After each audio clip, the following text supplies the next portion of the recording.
The decision by the United States to send cluster munitions to Ukraine is a controversial one due to the risks associated with these weapons.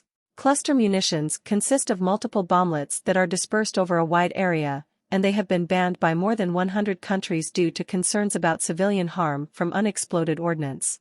Despite this, the U.S. has decided to provide these munitions to Ukraine to support its counteroffensive against Russia. The U.S. has acknowledged the risks posed by cluster munitions and has postponed the decision for as long as possible. The White House recognizes that unexploded bomblets can pose a danger to civilians even after the conflict is over. However, the U.S. administration has stated that Ukraine is running out of ammunition and is in need of supplies to defend its own country. The decision to send cluster munitions was made after consultations with allies and discussions with members of Congress. It is important to note that cluster munitions have a high dud rate, meaning that a significant number of bomblets can fail to explode on impact and remain on the ground as dangerous unexploded ordnance for years. The U.S. officials claim that the cluster munitions they will provide to Ukraine have a dud rate of less than 2.5%, which they argue is lower than the dud rate of Russia's cluster munitions.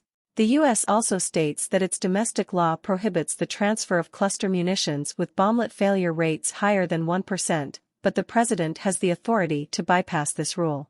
The decision to send cluster munitions to Ukraine has drawn criticism from human rights groups and some U.S. lawmakers.